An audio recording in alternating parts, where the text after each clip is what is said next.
बिस्मिल्लाहिर्रहमानिर्रहीम, अस्सलाम वालेकुम। मैं हूं मोहम्मद जुनैद हलीम। नाज़रीन, उम्मीद है आप सब खैरियत से होंगे। नाज़रीन, चाइना दुनिया का वो वाहिद मुल्क बन गया है जिसके पास 6th जनरेशन फाइटर जेट्स के 2 प्रोटोटाइप मौजूद हैं और कुछ नए विजुअल्स आए हैं जिसने मजीद सनसनी बढ़ा दी है।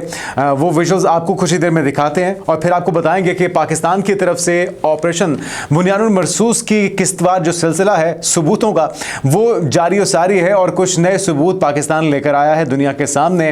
टेल नंबर्स दुनिया के सामने लाए गए हैं कि वो झूठ जिसको बार बार रिपीट किया जा रहा है भारत की तरफ से और वो सच जिसको छुपाने की कोशिश की जा रही है कि जी हमारे कोई राफेल नहीं गिरे, तो अब पाकिस्तान की तरफ से फाइनली उन तमाम 4 राफेल तैयारों के टेल नंबर्स दुनिया के सामने रख दिए गए हैं। इसको वेरीफाई हमने कर दिया है, इसकी तरदीद भारत कैसे करता है ये उनका काम है। तो ये टेल नंबर्स आपके साथ कुछ ही देर में शेयर करते हैं, फिर आपको बताएंगे कि भारत ने अपने कैंप का चुनाव फाइनली कर लिया है कि वो किसकी तरफ झुकाव करने जा रहा है। रूस और बेलारूस की मुश्तरका मशकों को ज्वाइन किया है भारत ने और ज़ैपेट के नाम से ये मशकें हुई हैं। क्या कुछ इसके अंदर हो रहा था, किन सलाहियतों का मुजाहरा इन दोनों ममालिक की तरफ से किया जा रहा था और क्या पैगाम गया है जिसके ऊपर सोशल मीडिया सार्फिन जो हैं अपनी राय का इजहार खुलकर कर रहे हैं। तो ये खबर आपके साथ शेयर करते हैं, फिर आपको बताएंगे कि शाहिद अफरीदी जो हैं पाकिस्तान के मायनाज बल्लेबाज, पाकिस्तान की टीम के कैप्टन भी रह चुके हैं। इंडिया के अंदर जो एक नफरत की सियासत की जा रही है, जो अंधभक्तों की और आरएसएस की आइडियोलॉजी के ऊपर अमल करते हुए एक मुसलसल हम देख रहे हैं प्रोपेगेंडे के अंदाज, जिसके अंदर ना सिर्फ वो पाकिस्तान के खिलाफ जज्बात भड़का के अपनी सियासत को चमकाते हैं बल्कि खेल के अंदर भी बुरी तरह से खेल की जो स्पिरिट है, जो स्पोर्ट्समैन स्पिरिट है, उसको मुतासिर करते हैं। एशिया कप के अंदर उसका खुल के इजहार किया जा रहा है। शाहिद अफरीदी का क्या कहना था इसको लेके आपको सुनवाते हैं, जिसके ऊपर बड़ी आग लग रही है इंडियन मीडिया को, गोदी मीडिया को भी। लेकिन लगते रहने दीजिए, सच मेरे ख्याल में कर देना चाहिए, बोल देना चाहिए, चाहे वो किसी को जितना मर्जी बुरा लगे या जितना मर्जी चुभे। तो शाहिद अफरीदी के ख्यालात क्या हैं और किसको उन्होंने कहा कि कंपैरेटिवली बेहतर ऑप्शन है इंडिया के पास, वो भी आपके साथ शेयर करते हैं। फिर आपको बताएंगे कि नवाजिशात जो है अडानी ग्रुप के ऊपर भारत की या नरेंद्र मोदी की, वो बहुत पुरानी है, जिसके ऊपर राहुल गांधी समेत उनके अपने जो रहनुमा है, जो सियासतदान है, वो बड़ी शिद्दत से तनकीद करते हैं। आपने हाल ही में देखा कि अडानी और अंबानी को नवाजते हुए भारत के ऊपर 50% से ज़ायद टैरिफ लगवा दिया गया है और अभी ये सिलसिला जारी है। तो कुछ और नवाजिशात हुई हैं जिसके ऊपर कुछ जर्नलिस्ट हैं इंडिया के जो कि अब भी हक और सच की आवाज़ को बुलंद करते हैं। कितनी ज़मीन, लगभग 1000 एकड़ से ज़ायद ज़मीन है जो कि एक पावर प्लांट लगाने के लिए गिफ्ट की गई है, दान की गई है। ये ज़मीन कहाँ पर वाक़ है और इसके ऊपर क्या लेदे हो रही है, क्या किन ख्यालात का इजहार इंडियंस कर रहे हैं, इंडियन जो जर्नलिस्ट हैं वो कर रहे हैं, ये आपके साथ शेयर करते हैं। और फिर नाज़रीन आखिर में आपको 2 अहम खबरें देंगे पाकिस्तान की। एक तो ईरान के साथ एक बड़ा ही ज़बरदस्त मुआहिदा हुआ है, $10 बिलियन की ये डील है, इसके अंदर क्या कुछ शामिल है ये आपको खबर देंगे। और फिर वज़ीर आज़म शहबाज शरीफ नाज़रीन एक हफ्ते के अंदर तीसरी बार अरब दुनिया का दौरा कर रहे हैं।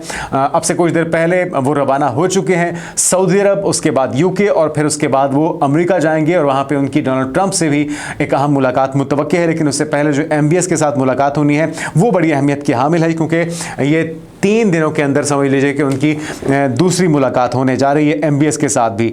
साथ में कुछ हमले हैं। एक तरफ तो हम देख रहे हैं कि OIC का अरब इस्लामी दुनिया का इजलास, जिसके अंदर अहम फैसले तवक्को तो की जा रही थी, लेकिन अफसोसनाक खबर यह है कि कोई बड़ा फैसला या जिसको कहते हैं सिग्निफिकेंट फैसला हो नहीं पाया। साथ में इजराइल की इजारादारी और जाहिरियत का सिलसिला जारी है, अरब ममालिक के ऊपर हमलों का सिलसिला जारी है। ताज़ा हमला कहाँ पर हुआ है, तो ये सारी खबरें एक करके आपके साथ शेयर करते हैं नाज़रीन। तो नाज़रीन सबसे पहली जो खबर है वो 6th जनरेशन फाइटर जेट की है। चाइना की तरफ से ये वीडियो रिलीज की गई है और अपने दुश्मनों के ऊपर हैबत तारी की गई है। इस वीडियो के जरिए चीन ने एक और कामयाब फ्लाइट टेस्ट किया और अपने नए जेंगडू J-36 6th generation fighter jet का जो मुजाहरा है इस वीडियो के अंदर उसकी तरफ से दिखाया गया है। इसके साथ ही चीन जो है नाज़रीन वो दुनिया का वाहिद मुल्क बन गया है जिसके पास बैक वक्त 2 छठी जनरेशन के यानी कि 6th जनरेशन फाइटर जेट्स के 2 प्रोटोटाइप तैयारी मौजूद हैं, जो इसमें से एक तो है J-36 और दूसरा है J-50।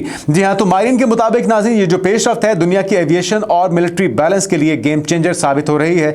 अमेरिका और यूरोप भी अभी तक अपनी छठी जनरेशन के प्रोटोटाइप्स को मुकम्मल करने में मसरूफ हैं, जबकि चीन अमली टेस्ट के मैदान में आगे निकल गया है और बार बार इस तैयारे की 6th जनरेशन फाइटर जेट की उड़ान भर के वो ये साबित करना चाहते हैं कि अभी एविएशन के मैदान में या फाइटर जेट्स के मैदान में रशिया हो या फ्रांस हो या अमेरिका हो, ये सारे ममालिक अभी बहुत पीछे हैं।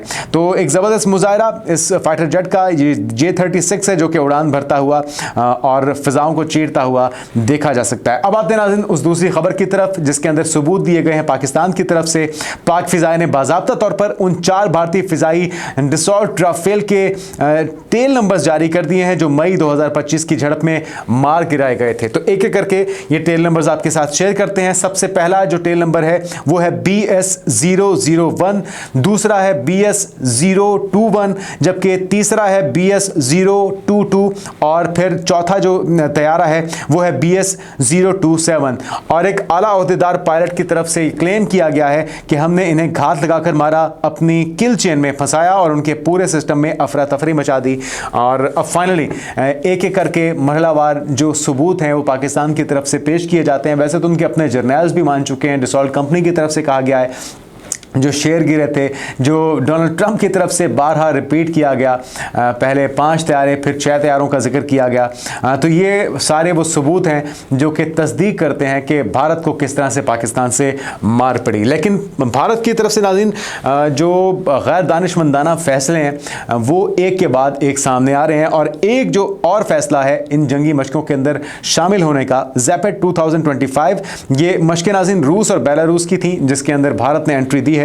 और ये मशकें ऐसे वक्त में हो रही हैं जब इनमें एटमी हथियारों के लॉन्च की रिहर्सल भी शामिल थी।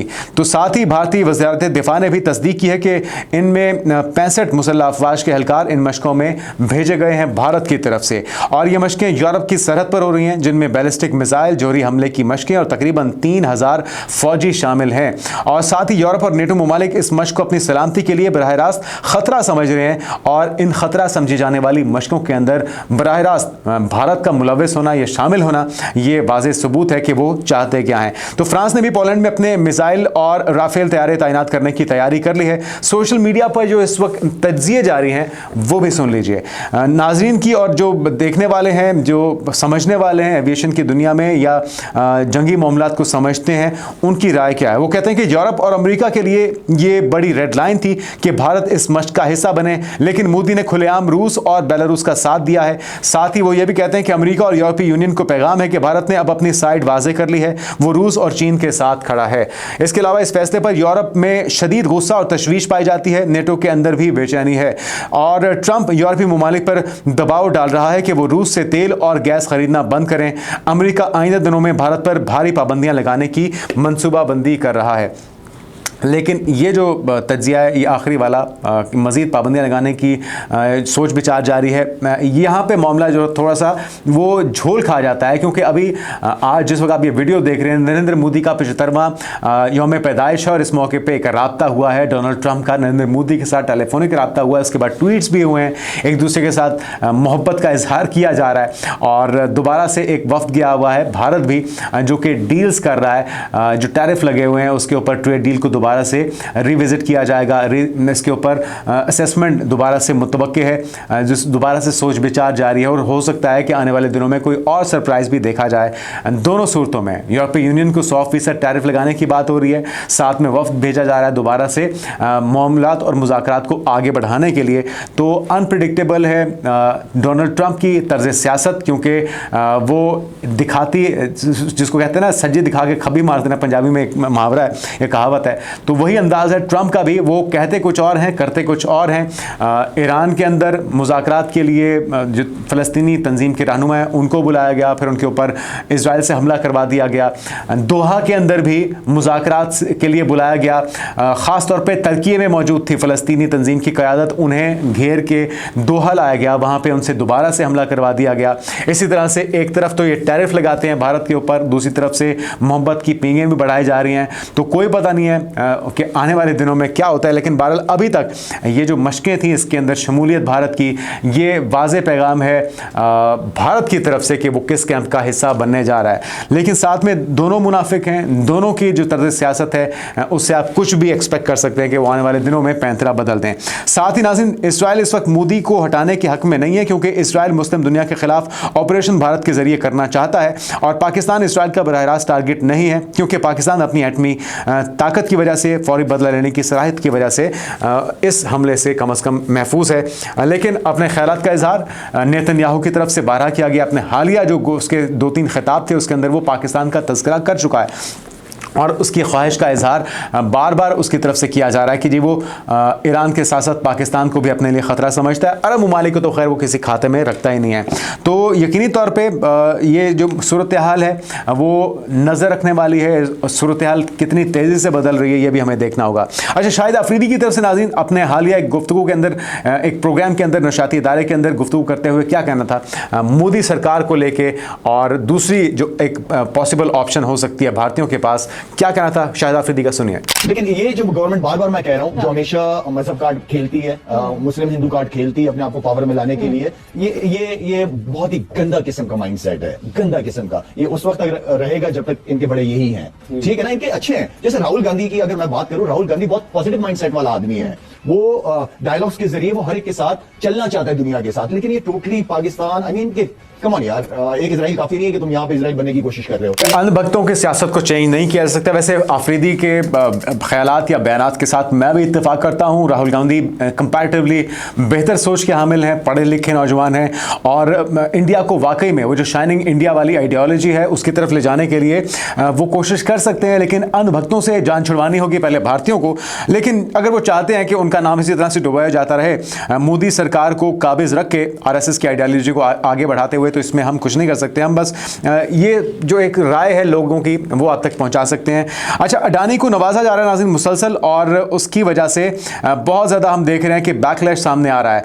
और इसी को लेके अब एक रिपोर्टर है जिसकी तरफ से अपने ख्यालात का इजहार किया गया कि इस सहाफ़ी की तरफ से जो दिल्ली से गया है इस इलाके में जहाँ पे ये पावर प्लांट बनाया जा रहा है, 1020 एकड़ ज़मीन जो कि 1 साल के लिए 1 रुपये के लीज़ पर और 30 साल के लिए दी गई है, यानी कि 30 रुपये के एवज ये ज़मीन गिफ्ट कर दी गई है, दान कर दी गई है अडानी ग्रुप को। और वहाँ पे पावर प्लांट लगाएंगे, बिजली बनाएंगे और फिर वो उसी आवाम को जिनकी ये ज़मीन है महंगी बिजली बेची जाएगी और उससे भी पैसा कमाया जाएगा। साथ में 10 लाख दरख्त भी काटे जाएंगे। तो आप सुनिए इस सहाफ़ी का क्या कहना है, अपने दुख को वो किस तरह से बयान कर रहा है। मेरा सवाल आपसे है कि ये 1 रुपया है मेरे पास, 1 रुपए में क्या मिलता है? आपका जवाब होगा कुछ नहीं मिलता है। लेकिन अगर संज्ञा है कोतवाल तो डर जाएगा।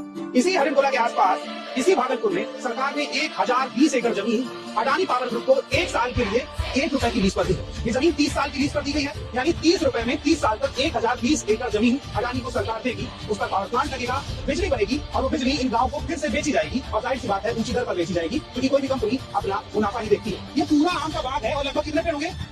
10 लाख पेड़, 10 लाख पेड़ है और ये 10 लाख पूरे पेड़ काटे जाएंगे। वो जो कैंपेन आप देखते हैं ना, एक पेड़ मां के नाम, यहाँ पर ये 10 लाख पेड़ काटे जाएंगे अडानी के नाम। मुझे पहले से इस बात की शंका थी और इस बात का डर भी था। ये रिपोर्ट एक तो देश के किसी भी मीडिया चैनल पर नहीं दिखाई जा रही है, केवल हिंदुस्तान के प्लेटफॉर्म पर ये खबर अवेलेबल है कि ये जमीन 1020 एकड़ जमीन अडानी पावर ग्रुप को 1 रुपए प्रति वर्ष के हिसाब से दी गई है। उसके अलावा कोई भी टीवी खोलेंगे, चैनल खोलेंगे तो बोला जाएगा अडानी बिहार में लाने वाले हैं रोजगार। और रोजगार की स्थिति ये है कि इनकी जमीनें और पौने दाम में इनसे छीनी गई है। प्रधानमंत्री यहाँ पर आते हैं तो जो लोग इनके हक अधिकार की बात करने के लिए जाना चाहते हैं उन्हें थाने में कर दिया जाता है। पत्रकार यहाँ पर आने की हिम्मत नहीं जुटा पा रहे हैं। बिहार के लोकल पत्रकार इस खबर को कवर नहीं कर रहे हैं। हम दिल्ली से आगे इस रिपोर्ट को कवर कर रहे हैं। इसके पीछे भी बहुत खौफ है, बहुत दबाव है कि स्टोरी ना दिखाने का, पर मैं स्टोरी दिखाऊंगा और आपको यहाँ की हकीकत बताऊंगा। तो नाज़रीन, ये वो सारी कारस्तानी है नरेंद्र मोदी की और ये वो सारी नवाजिशात हैं जिसकी वजह से चंद लोगों को, चंद किरदारों को फायदा पहुंचाने के लिए 1.5 अरब भारतीय आवाम के ऊपर 50% टैरिफ लगवा लिया। लेकिन मजाल है कि मोदी सरकार किसी को सच बता सके और बजाय इसके कि जो सच बता रहा है उसको शाबाश दी जाती। 2 ऐसे सहाफ़ी हैं जिनको सच बताने पर लीगल नोटिस भिजवाए जा चुके हैं। तो मामला सिर्फ ये नहीं कि वहां पे मुसलमानों के साथ नाराबा सलूक का नहीं है, जितनी भी अकलियतें हैं, जितने भी दीगर लोग हैं, आम आवाम हैं, गरीब लोग हैं, वो भी इसी तरह से मोदी के ज़ेरे अताब हैं। अच्छा, थोड़ी सी डिटेल अगर आपके साथ शेयर करें जिसको बताने के बाद आगे बढ़ेंगे हम। अडानी पावर ने 2400 मेगावाट का ultra super critical thermal power plant तकरीबन 29,000 करोड़ रुपए की लागत से तामीर किया जाएगा। और ये जिस तरह से बताया गया सहाफ़ी की तरफ से कि 1020 एकड़ रकबे पर इसे बनाया जाएगा, लेकिन किस तरह से ये दान किया गया ये आपने सुन ही लिया है। और जो सच बोल रहा है उसको को भी लीगल नोटिस भिजवाए जा रहे हैं। अगली खबर है नाज़रीन, पाकिस्तान और ईरान के दरमियान $10 अरब का मुआहिदा हुआ है। तफसीलात आपकी साथ इसकी शेयर करते हैं। तिजारती, तवानाई और ज़राअत के साथ ट्रांसपोर्ट और सकाफती शोबों में ताउन बढ़ाने के लिए प्रोटोकॉल पर दस्तखत किए गए हैं। पाकिस्तान और ईरान के दरमियान ज्वाइंट बिजनेस फोरम के जरिए निजी शोबे की शमूलियत और सरमायाकारी को फरोग दिया जाएगा, जबकि 22वां पाकिस्तान ईरान मुश्तरका इक्तिसादी कमीशन है JEC, जो कि तेहरान में कामयाबी से इख्तिताम पजीर हुआ और दोनों ममालिक ने $10 अरब दो तरफा तजारत का हदफ दोबारा अज़म के साथ मुकर्रर किया है। साथ में मुज़ाकरात में अहम शोबे जो शामिल हैं वो तिजारत है, तवानाई है, ज़राअत है, ट्रांसपोर्ट है और सकाफती तबादले हैं। कई प्रोटोकॉल्स पर दस्तखत जिनका मकसद माशी ताल्लुकात को मज़ीद गहरा करना है। और जो अहम फैसले हुए हैं वो भी सुन लीजिए। टैरिफ और नॉन टैरिफ रुकावटों का खात्मा हो सकेगा, बिजली के तबादले में इजाफा होगा, rail cargo, Fizaia navigation, ferry service को फरोग दिया जाएगा। साथ में नाज़रीन जो ट्रांसमिशन लाइन है गवादर तक दोबारा बहाल करने का 220 kV का जो फैसला हुआ है वो भी इस मुआहदे का हिस्सा है। तो उम्मीद करते हैं कि जल्द से जल्द इस मुआहदे को और इसके अंदर जो तमाम प्रोजेक्ट्स हैं उन्हें पाए तक मील तक पहुंचाया जा सकेगा। अच्छा नाज़रीन, वज़ीर आज़म शहबाज शरीफ रवाना हो चुके हैं। 10 रोज़ का ये दौरा है जिसमें सबसे पहले वो सऊदी अरब जाएंगे और यकीनी तौर पर ये बहुत ही अहमियत का हामिल है क्योंकि एक हफ्ते के अंदर ये 30 अरब दुनिया का दौरा है। वज़ारत ख़ारजा के मुताबिक वज़ीर आज़म के हमरा काबीना के सीनियर अरकान भी हैं। दोनों ममालिक के ताल्लुकात को मज़ीद मजबूत बनाया जाएगा। MBS के साथ उनकी मुलाकात भी होनी है। मुख्तलिफ शोबों में ताउन को बढ़ाया जाएगा। साथ में वज़ीर आज़म की मुलाकात सऊदी वलीअहद मोहम्मद बिन सलमान से होगी। पाक सऊदिया ताल्लुकात के तमाम पहलुओं का जायज़ा होगा। इसमें खित्ते और दुनिया के अहम उमूर पर तबादला ख्याल किया जाएगा। और वज़ारत ख़ारजा के बयान के मुताबिक दौरे के नतीजे में मुख्तलिफ शोबों में ताउन को बाज़ाब्ता शक्ल दी जाएगी। तो साथ ही नाज़रीन तवक्को ये की जा रही है कि न सिर्फ इस दौरे के अंदर पाकिस्तान और सऊदी अरब के ताल्लुकात को मज़ीद बेहतर करने पर गौर किया जाएगा, बल्कि जो हालिया हमला है कतर के ऊपर और इजराइल की जारियत है जो कि बढ़ रही है मुसलसल अरब ममालिक के ऊपर, उसके सदबाब के लिए भी यकीनी तौर पे दोनों ममालिक की तरफ से सोच विचार किया जाएगा। लेकिन अच्छा नाज़रीन, अगर हालिया कार्रवाई की बात की जाए इसराइल की तरफ तो उसमें तफसीलात ये सामने आई हैं कि यमनी मज़ाहमती तंजीम इस बंदरगाह को ईरान से असलहा लाने के लिए इस्तेमाल कर रही थी, जो हालिया हमलों में इस्तेमाल हुआ है।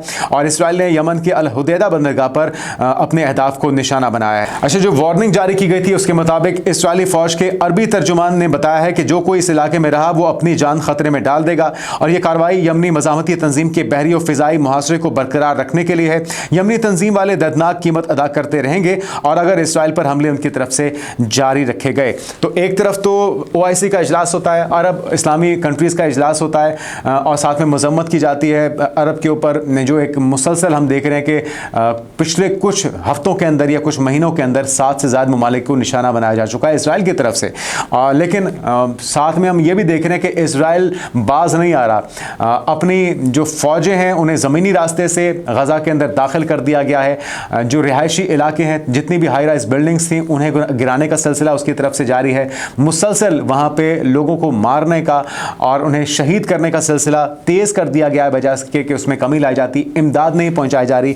और ये जो ताज़ा कार्रवाई है यमन की मज़ाहमती तंजीम के ख़िलाफ़, ये भी इस चीज़ का सबूत है कि ना तो डोनाल्ड ट्रंप, ना अक़वाम मुत्तहिदा, ना ही OIC का इजलास इसराइल को, नेतन्याहू को बाज रखने के लिए काफ़ी है। उसके लिए हतमी और फैसला कुन जवाब देना होगा, वरना ये सिलसिला आने वाले दिनों में मज़ीद बढ़ सकता है। अब तक के लिए इतना ही। आने वाले दिनों की पेशरफ से आपको आगाह करते रहेंगे। अपना ख्याल रखिएगा। अल्लाह हाफ़िज़।